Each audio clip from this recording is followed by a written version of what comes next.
emosi ya bang, gitu dulu kemaksiatan supaya orang ini, mereka tetap mungkin nanti di akhir hayat akan kembali bertobat dan akan masuk surga.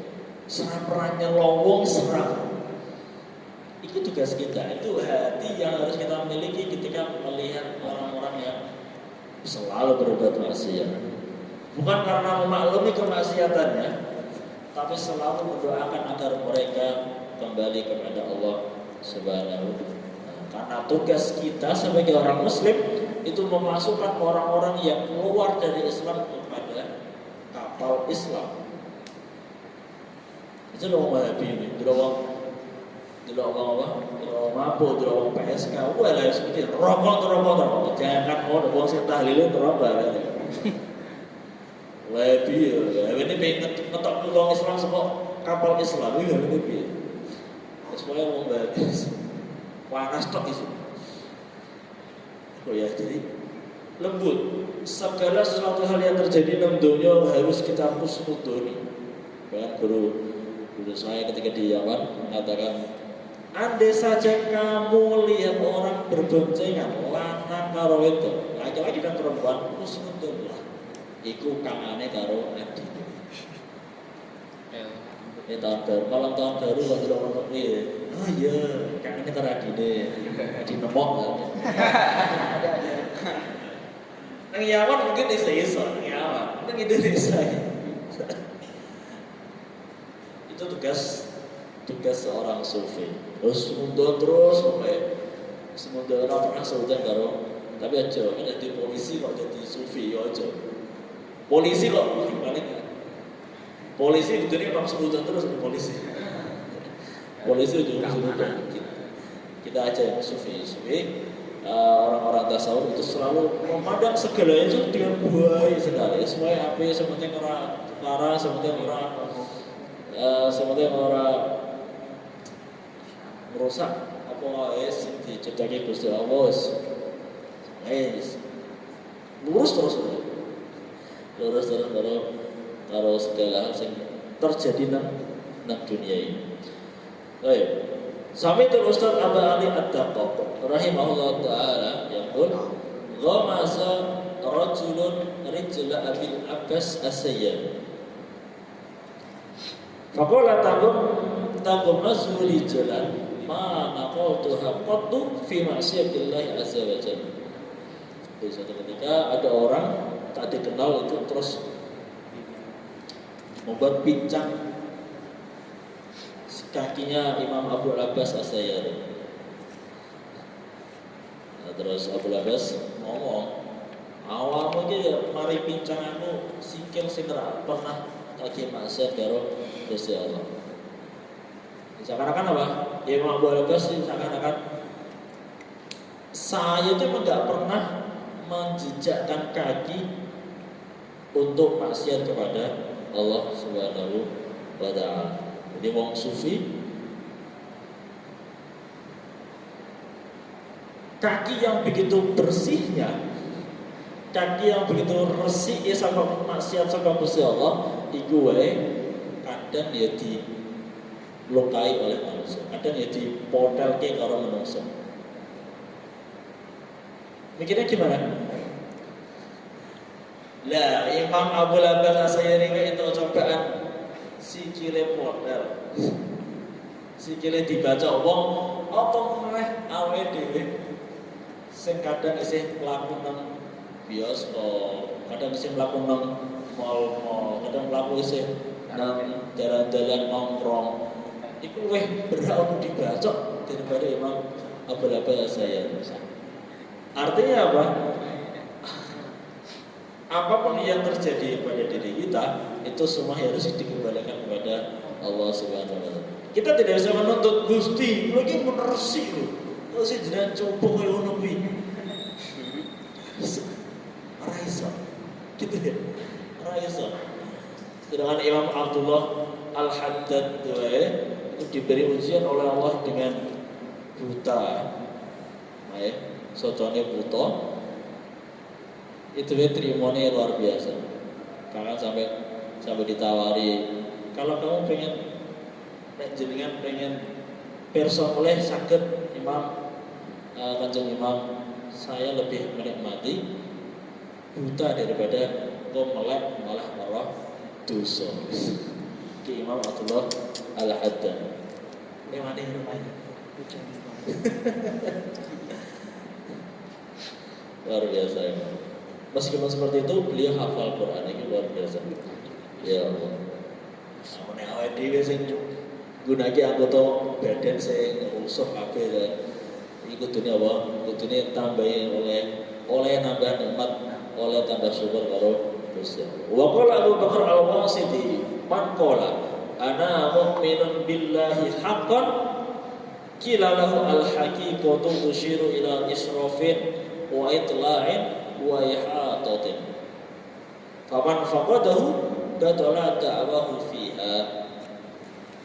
Kalau ada orang yang mengucapkan saya benar-benar mukmin kepada Allah, maka tanyakan lagi kepada dia bahwa hakikat orang itu benar-benar mukmin hakiki ketika apa?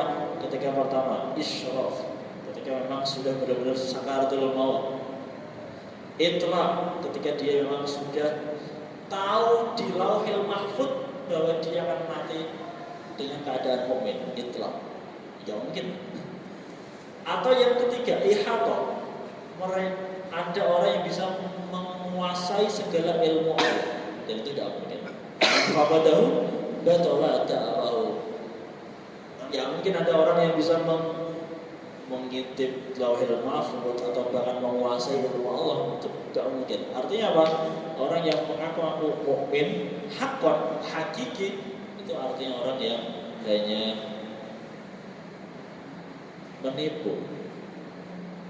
Kecuali kalau ada orang mengatakan ana mukmin hakiki fi hadzal hal. Sekarang ini saya adalah orang yang mukmin. Itu boleh. Karena memang keadaan kita sekarang ini adalah benar-benar orang yang mukmin. Itu beda lagi ya. Tapi kalau dimutlakkan ana mukmin hakiki, itu yang salah atau tidak pantas diucapkan oleh seorang mukmin yang sufi. Yuridu bidzalika ma qala ahlus sunnah innal mu'minal haqiqi man kana mahkuman lahu bil jannah. Orang yang boleh mengatakan saya orang yang mukmin hakiki adalah hanya orang-orang yang sudah dipastikan masuk surga. Mahkuman lahu bil jannah. Siapa itu? Ya para anbiya. Para wali belum tentu. Para wali belum tentu. Para syuhada belum tentu.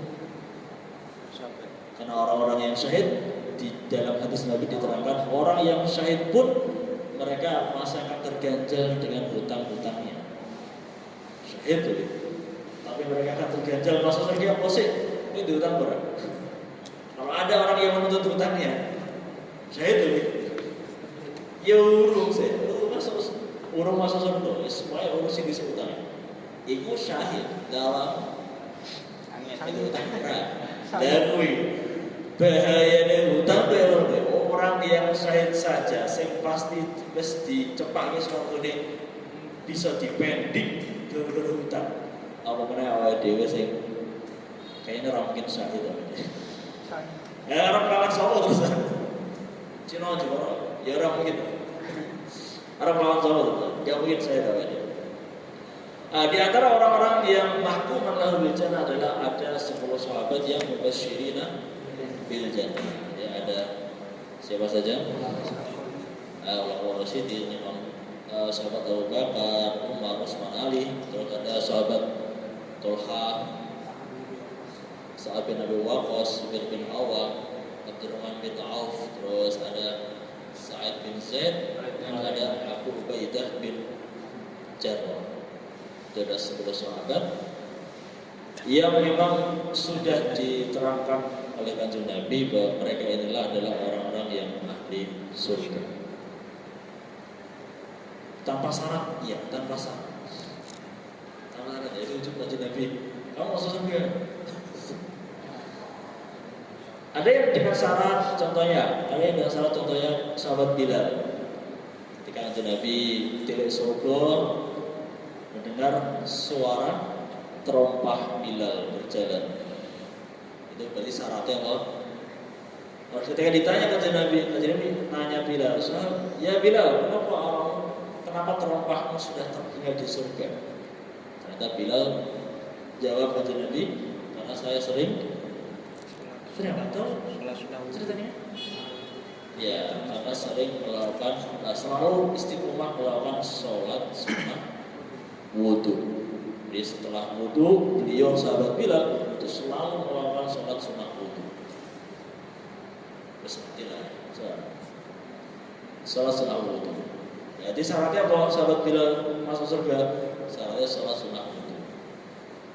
Berarti rasa sholat Jumat, iya wudu sholat. Kewajiban wajib mutlak, nggak usah rano ayang-ayangan, jangan ayang-ayangan. Semuanya wajib, yang wajib itu jelas. Lah entah nanti Allah memasukkan kita dengan hal apa, itu kita yang nggak tahu.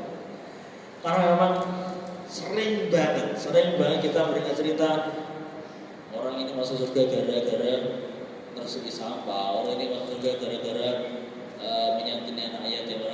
Kayaknya belum ada orang atau wali atau kiai masuk surga gara-gara sholat fardu. Gak ada kayaknya. Ini gak ada. Pernah dengar kenapa Imam Ghazali masuk surga? Hanya gara-gara apa? Lalat. Masa akal ya? Imam Ghazali ditanya, ya Imam, mana kabarnya di kuburan? Alhamdulillah aku merasa penas, merasa masuk surga. Kenapa? Apakah dengan sholatmu? Apakah dengan puasamu? Enggak. Allah memasukkan aku ke dalam surga hanya gara-gara saya pernah membiarkan seekor lalat minum tinta pulpen.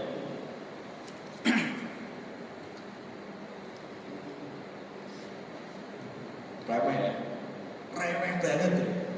Membiarkan lalat minum tinta pulpen. Berarti zaman biasa saya tinta tutul ya. Ghazali nulis kitab. Tidaklah lalat main celanan tinta pulpennya. Apa yang dilakukan Imam Ghazali? Apakah bisa? Enggak. Dibiarkan sampai kenyang, sampai orang racunan. Orang dibusa sampai belum ada, sampai lalatnya sekenyang, belum ada, hanya gara-gara itu. Karena Allah melihat itu sebagai rahmat, karena Imam Ghazali merahmati lalat, akhirnya Allah memasukkan Imam Ghazali hanya gara-gara Imam Ghazali merahmati lalat. Simpel. Remeh banget ya. Remeh banget.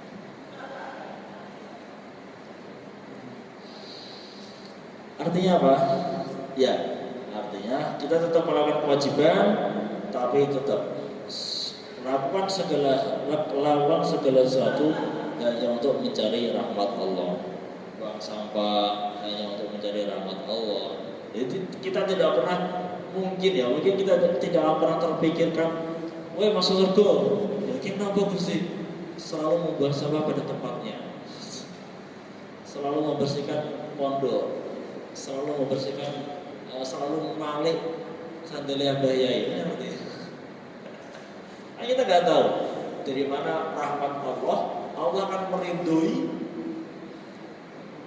amalan-amalan yang mana yang Allah ridhoi. Itu kita kan nggak tahu.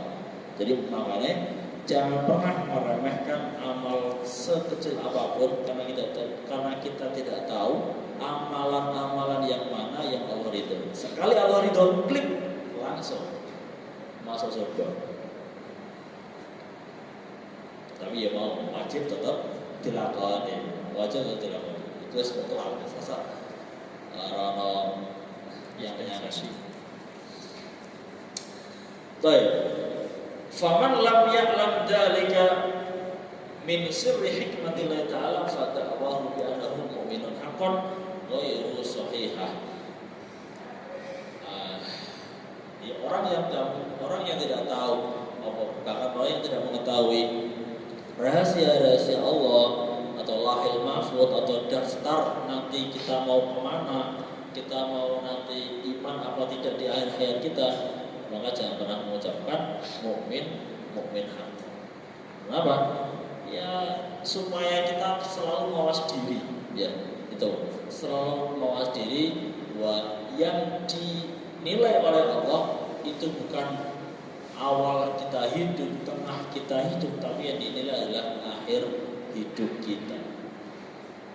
Tapi situasinya ini, wah yes, mumpung nih, saya kita pas-pas ke, karena saya tahu, di sekolah di mafu itu pas-pas ke, so tobatnya gari-gari, soalnya saya direkam, saya dinilai, saya malah gari, ya gak apa juga. Sobat ngerti kalau kayak niat ini terus malah ke Israel. Malah ke Israel nyata nggak sementara awalmu sesuai ya. Karena kita nggak tahu. Andai saja kita tahu kapan kita mati, di mana kita mati, ya penak. Mungkin tahun 2022 ayam awal panas di lokas. Oh ya besok tahun naik tak tobat. Kalau kita tahu, sayangnya kita tidak tahu. Dan kita jangan menyesal. Alhamdulillah kita masih diberi hidayah oleh Allah. Ya, alhamdulillah kita masih diberi hidayah oleh Allah, diberi pertolongan oleh Allah untuk mondok, untuk selalu ngaji. Itu sesuatu hal yang harus kita syukuri. Ya, hal yang harus kita syukuri. Jadi aja sering kalau wong sing maksiat terus, dilalah cara Gusti Allah pengen poin kiampek ketika pengen mati tobat terus dilalah mati ya guys. Itu semuanya adalah fadl Allah Subhanahu wa taala. Kita tidak bisa memilih, karena kita sudah harus memasrahkan semuanya dan menerima bahwa semuanya itu atas takdir Allah Subhanahu wa taala.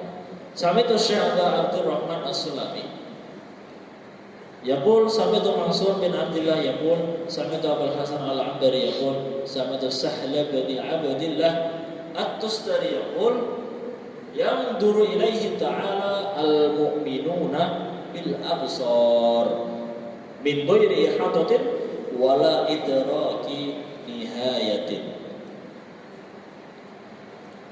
Cukup membahas ini gitu. Imam Abdullah At-Tustari mengatakan bahwa nanti orang-orang mukmin akan melihat Allah dengan mata hati. Tapi melihatnya itu min ghairi ihatatin, tanpa delok, tapi tanpa ihatah, tanpa pandangan. Wala idraki nihayat, dan tanpa mengetahui akhirnya. Jadi segala nopo tanpa mengetahui akhirnya mana Allah tuh ada akhirnya apa enggak. Tidak bisa. Jadi seakan-akan hal ini ingin menjawab sanggahan orang-orang Mu'tazilah yang mengatakan bahwa orang-orang mungkin besok di akhirat atau di surga itu tidak akan melihat Allah Subhanahu wa taala. Jadi orang-orang Mu'tazilah punya keyakinan bahwa nanti orang mukmin itu tidak akan bisa melihat Allah karena Allah kan maha segalanya. Gak mungkin bertempat, gak mungkin ada waktu yang bisa meliputi Allah. Tapi kan ada ayat wujuhu yawmaidin nadhirah ila rabbiha nadhirah. Bagaimana orang-orang Mu'tazilah menafsiri ayat ini? Orang Mu'tazilah menafsiri bahwa kalimat nadhira di situ adalah dari fi'il madhi intadhara. Yani nadhira yakni muntadhira. Apa artinya muntadhira? Ngenteni. Jadi orang-orang mukmin nanti di surga tidak akan melihat Allah, tapi cuma ngenteni Gusti Allah. Padahal dalam ayat ini jelas-jelas kalimatnya apa? Nadhirah. Nanti orang mukmin akan masuk surga dan akan melihat Allah Subhanahu wa taala. Tapi melihat orang mukmin di dunia itu pasti beda dengan melihatnya orang mukmin di surga. Ya sebenarnya, berarti memang cara melihatnya kita itu nanti kita tidak akan tahu bagaimana cara kita melihat Allah di surga nanti. Iya rasa bayangin, ya karena kita memang masih di dunia. Kalian tahu sendiri betapa nanti nikmat di surga itu tidak ada mata yang bisa melihat, mata yang pernah melihat, telinga yang pernah mendengar nikmat di surga, atau lidah yang pernah merasakan nikmat surga. Itu tidak akan ada yang bisa menggambarkan nikmat surga. Jadi orang bisa kebayang. Kenapa ya? Karena semua nikmat yang ada di dunia itu semuanya serba terbatas, termasuk melihat awet bisa ngerti itu termasuk hal yang terbatas. Dunia. Tapi ketika nanti di akhirat, ketika nanti di surga, batasan-batasan itu akan semua akan hilang. Itulah bedanya dunia dan akhirat. Jadi bahwa salah satu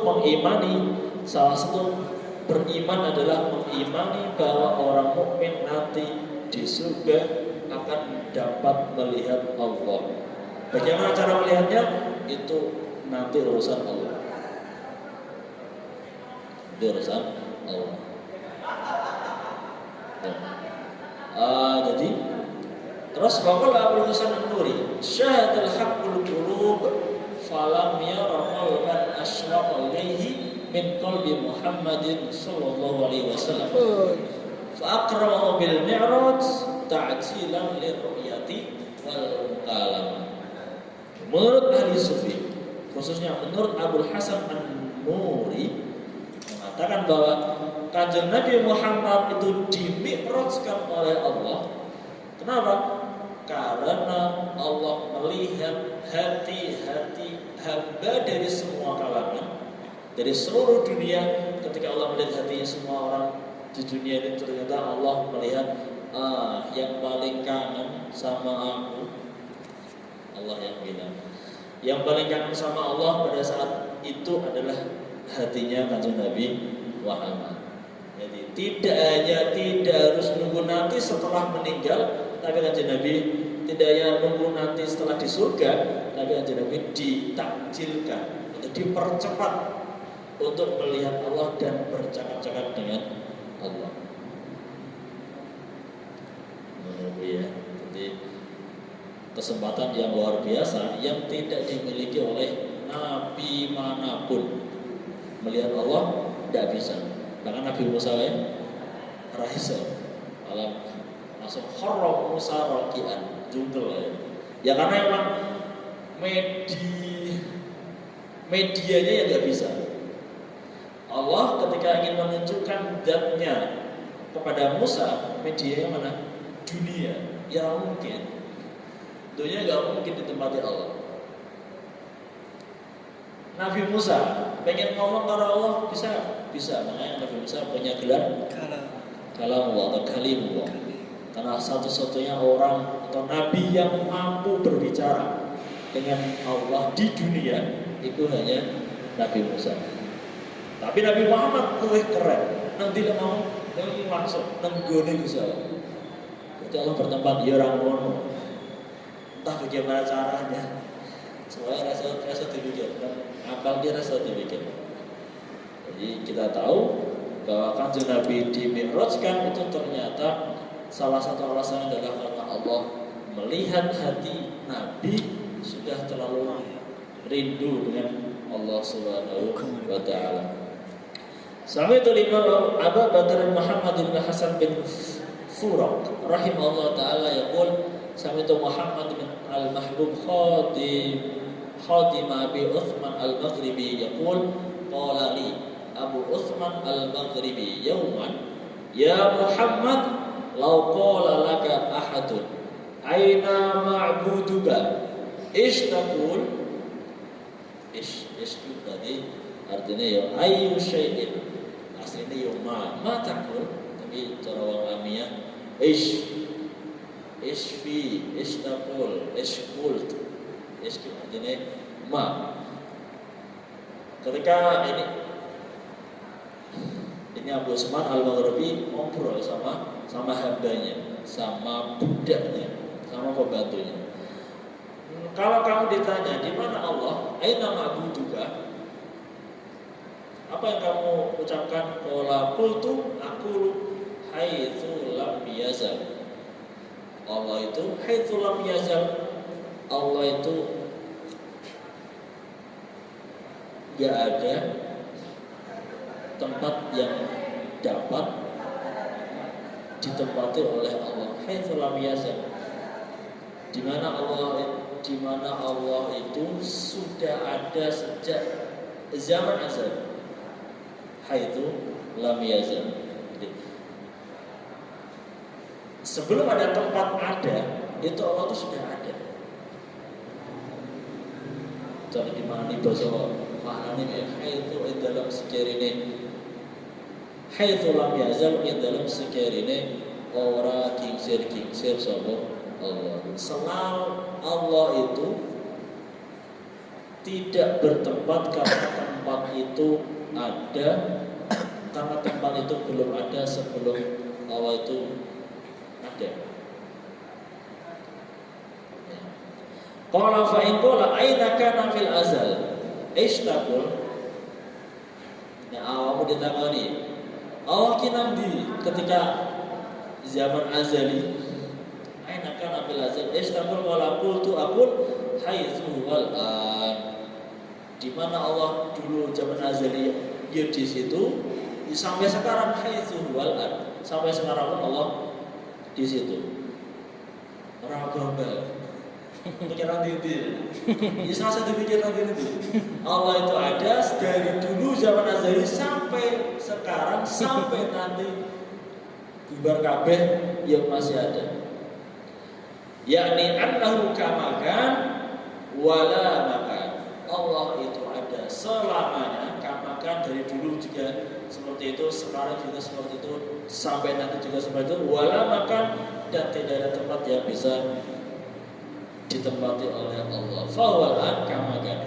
Qala fardadu min dzalika wa naza qamisahu wa a'tani. Ini ketika Imam Abu Usman Al-Maghribi tahu betapa khotimnya atau pembantunya itu luar biasa jawabannya, akhirnya terus diparingi, terus dikasih dengan gamisnya, seakan-akan menyetujui, seakan-akan meridhoi keilmuannya. Sami'tu Imam Abu Bakar bin Furaq rahimahullah taala yaqul sami'tu Abu Usman Al-Maghribi yaqul kuntu a'taqidu syai'an min haditsil jihad. Suatu ketika Abu Usman itu percaya dengan hadis jihad. Ya, hadis yang menerangkan betapa hadis yang menjelaskan bahwa Allah itu di atas, ya. Hadis jihad itu maksudnya hadis yang menjelaskan bahwa Allah itu di atas. Dan Abu Usman meyakini bahwa ternyata memang Allah itu di atas. Falamma qaddamtu bi Baghdad zala dzalika an qalbi. Ketika aku sampai di Baghdad, perasaan atau keyakinan bahwa Allah itu di atas langsung hilang. Kenapa?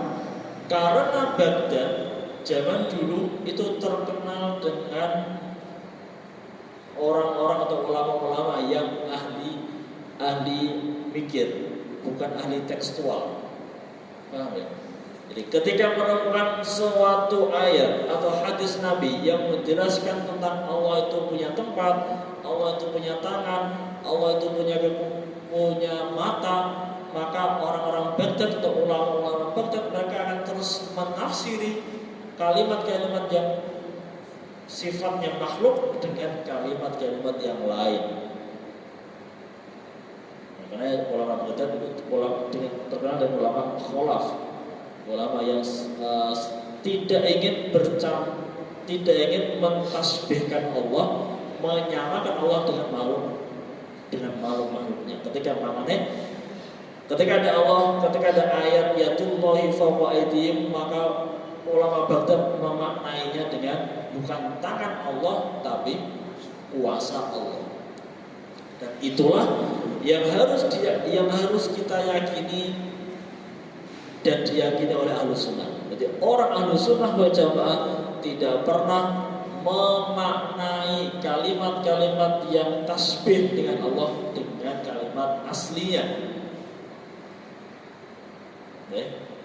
Jadi kalau kita memaknai yatullah, ojo dimaknai tangannya Allah. Meskipun kita tidak pernah menyamakan tangan Allah itu sama dengan tangan manusia. Meskipun seperti itu tetap tidak boleh. Karena apa? Karena meskipun kita membedakan tangan Allah dan tangan kita, tapi itu tetap namanya tasbih. Jadi kalau ulama mengatakan itu, kalau kita mengatakan tangan Allah, berarti itu berbicara tentang hakikat. Kalau kita berbicara dengan hakikat, maka harus ada tasawuf. Kita membicarakan hakikat, maka kita harus punya gambarannya dulu. Nah, agar kita tidak menggambarkan Allah, gitu ya. Agar kita tidak membayangkan Allah, mentasawurkan Allah, maka kita tidak boleh memaknai kalimat itu dengan kalimat yang hakiki, tapi kita harus memaknainya dengan kalimat majaz. Karena majaz itu tidak butuh tasawur. Karena majaz itu tidak butuh tasawur. Kalau dalam ilmu balaghah ada hakikat, ada majaz. Kalau hakikat itu butuh tasawur, kalau majaz itu tidak butuh tasawur. Kenapa? Karena kita bayangannya kalau majaz itu lepas saja, tidak butuh bayangan. Akhirnya apa? Untuk menghindari tasawur kepada Allah, dan itu tidak boleh, maka orang-orang Ahlus Sunnah harus memaknai yatullah dengan makna kekuasaan Allah, ainullah dengan makna perhatian Allah atau rahmat Allah. Begitu seterusnya. Jadi kita tidak pernah mengenal makna asli dalam hal masalah tasbih atau menyamak kalimat-kalimat yang sama dengan makhluk Allah. Ya, ini bedanya kita dengan Wahabi, kita dengan Muhammadiyah. Tidak boleh. Terus fakatabtu ila ashabina di Makkah inni aslamtul an islaman jadidan. Kita sampai di Baghdad. Nurati karo kancane, "Woi, sing di mana? Di Makkah." Kenapa harus Makkah? Ya karena Makkah zaman dulu itu memang sudah dikuasai oleh paham Wahabi. Dari dulu. Ya, kalau kalian tahu sejarahnya bagaimana Arab itu dikuasai oleh Wahabi, itu benar-benar mengerikan ya. Bagaimana Wahabi minta tolong dengan Inggris untuk menyerang kaum asli orang Mekah dan orang Madinah.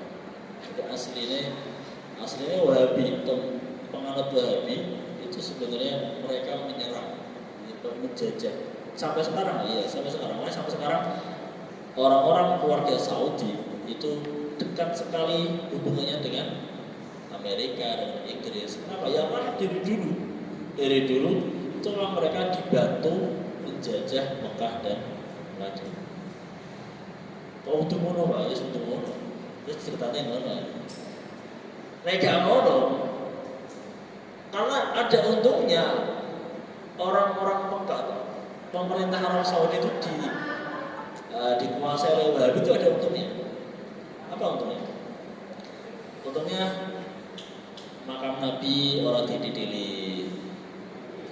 Jadi waktu-waktu yang ada di makam Nabi orang dijauhi. Kiswah Ka'bah masih aman. Kenapa? Wahabi. Bayangkan kalau yang megang pemerintahan Saudi itu orang itu. Wah. Kiswah itu boleh. Jimat. Barokah. Yang mau itu terus makam Nabi terus ya itu penting. Kita ya masih bersyukur. Karena apa ya, kadang orang Indo ada yang kadang lucu, kadang amalia kan ada orang masuk akal berkah. Bahkan ini masih terjadi. Kalau ini masih terjadi di Jabal Rahmah, banyak sekali ditemukan foto-foto berpasangan. Kenapa? Supaya berjodoh seperti berjodohnya Nabi Adam dan Siti Hawa. Jabal Rahmah kan bertemunya Nabi Adam dan Siti Hawa. Fotonya sama Indonesia. Indonesia ini semuanya ada ya. Ada KTP ini sisa di pedem nunggu. Oh ya Allah. Ini kurang gaya tuh ya gitu. Itu nyata. Jadi foto sejoli itu belum nikah. Fotonya di pedem lagi nih Mas. Kok ben ranking dia awal. Nabi Adam harus sejauh ada lagi. Indonesia, ada orang Indonesia itu ada. Saya lebih Indonesia ada. Makanya alhamdulillah Arab Saudi ki Wahabi sakit. Cara orang Wahabi semua. Maka Kanjeng Nabi sudah tinggal. Memang ada cerita itu kisah Ka'bah itu dulu aslinya sampai bawah. Sampai bawah. Tapi karena ada oknum-oknum orang yang haji itu lewat cekre dijimat mau ya. Jadi ya berkah dari ini. Akhirnya pas sekarang nggak ada yang sampai bawah. Pasti sekarang nggak sampai kepala orang haji. Kenapa ya? Aku mau tidak di cekre orang Indonesia. Parah Indonesia ya. Berarti di semua sampai di Mekah pun seperti itu. Barokah. Yes. Ya itu memang dari dulu memang Makkah dan Madinah itu menguasai uang Wahabi. Ya ana syukure ana rai-rai. Sami itu Muhammad bin Husain As-Sulami rahimahullah yaqul sami ta Rasulullah Nabi yaqul wa qad tusila al khalqi faqala qawalibun wa asbahun tajri alaihim ahkamul qudrah. Apa to makhluk kuwi? Makhluk itu hanya kualib, hanya seonggok daging. Kualib ya. Wasbah dan hanya jasad. Tajri alaihi ahkamul qudrah yang berlaku bagi mereka semua ahkamul qudrah, keputusan kekuasaan Allah. Jadi manusia bahkan semua makhluk Allah itu hanya dititipi qudrah oleh Allah. Hanya dititipi putra. Kita bisa makan, bisa sholat, bisa beribadah, bisa puasa. Itu semuanya hanya karena titipan putra Allah. Dengan begitu, dengan kita berpikir seperti itu, akhirnya apa? Kita tidak akan mungkin bisa menuntut Allah untuk memasukkan kita ke surga karena amalan-amalan kita. Kenapa? Karena amalan-amalan kita semuanya itu berkat kudrat Allah. Masihkah kalian ada yang mikir kenapa butuh masuk neraka semuanya kudrat Allah? Ya karena pilihan kita. Jadi semata-mata Allah menitipkan kudrat. Nanti kalian pilih yang mana, itulah yang menjadikan kita masuk surga atau neraka. Makanya kita menemukan kenapa binatang tidak masuk surga atau neraka, kenapa orang gila tidak masuk surga atau neraka? Ya karena itu, karena mereka tidak punya pilihan, karena mereka tidak punya kemampuan untuk memilih. Barang siapa yang ingin gak masuk surga juga gak mau neraka, ya silakan gila ya. Juga sih kalau orang gila, kalau orang gila, bebas karena mereka tidak punya kuasa untuk memilih, maka Allah membebaskan mereka. Karena yang jadi pilihan kita, yang jadi pilihan kita itulah yang bisa menuntun kita kepada surga atau neraka. Pilih tak? Ini pilih surga apa? Neraka. Pilih makan atau turu, kan gitu ya. Ini makan surga, ini turu, neraka. Saya mikirin lebih ya. Ini sholat jamaah apa nongkrong dalan. Kalau kita bisa memikirkan hal itu, langsung menuju surga atau neraka, ya orang Islam ya taat kabeh ya. Nah, kembali lagi ke mana? Iman itu utama, yang paling utama adalah iman bil ghaib. Iman bil ghaib. Kita bisa sholat, kita bisa puasa, kita bisa zakat, itu semuanya karena dasar keimanan kita masih percaya dengan hal-hal yang gaib. Karena kita masih percaya dengan surga, kita masih percaya dengan neraka, kita masih percaya dengan Allah Subhanahu wa taala. Andai saja itu sudah hilang semua, kita sudah tidak percaya dengan barang gaib, tidak percaya dengan pahala dan dosa, yes, keimanan kita akan semakin terkikis. Karena itu adalah inti dari keimanan. Al-arzaq wallahu a'lam. Ini kira kroso, cerita. Cerita.